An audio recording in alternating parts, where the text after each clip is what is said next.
Good morning, everyone. I'm Susan Kim. Kenosha County District Attorney Michael Gravely says it was his obligation to only charge the officers involved if he knew that decision would hold up in court. He says the investigation found the officers reasonably acted in self-defense. Our Ryan Jenkins joins us live near the Kenosha County Courthouse with details of what went into that decision, and for the first time, we are hearing new audio of Jacob Blake admitting that he did have a knife on the day he was shot. Ryan, good morning. Good morning, Vince and Susan. We'll get to that audio in just a moment, but first we start with what the scene is like here this morning.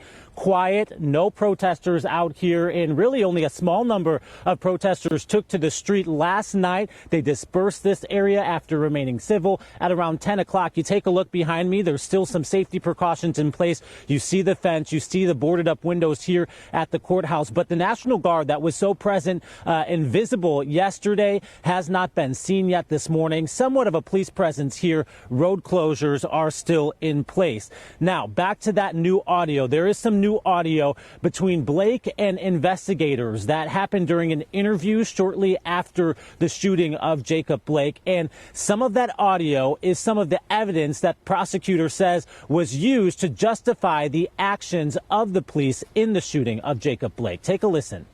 Yeah, it was on the floor. I was on the floor? Where on the floor?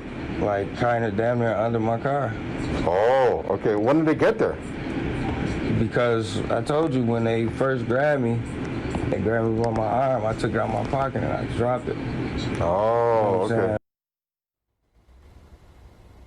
So Jacob Blake is talking about a knife that the DA says he admitted to having. This audio, new this morning, just a small part of one of the interviews Blake did with investigators here in Kenosha. There were a total of 3 interviews, and this evidence is part of what District Attorney Michael Gravely said a jury would have to examine from Officer Rustin Sheskey's perspective when trying to determine if it was justifiable to shoot Blake 7 times. Well, the DA announcing that the officer acted reasonably in self-defense and that the officers in question did not break the law after the DA says he considered several things, including this, whether Blake was armed, which we are hearing Blake admit in that audio that he was armed with a knife. Now, Gravely says when Blake was approached by police and refused to drop the knife being talked about, Officer Sheskey pulled out his gun as Blake opened the driver's side door and turned toward Sheskey with a knife in hand.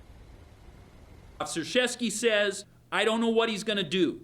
Is he going to hurt the child? Is he going to take off in the vehicle? Are we going to be in a vehicle pursuit with a kid in the car?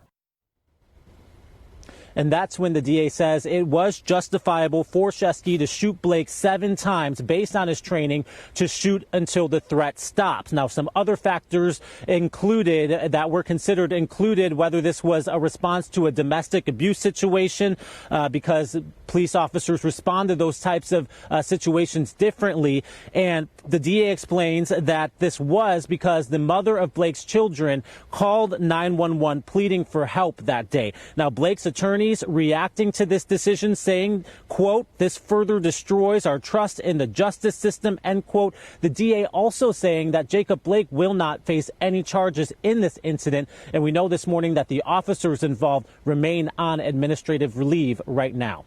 Reporting live in Kenosha, Ryan Jenkins, TMJ4 News. All right.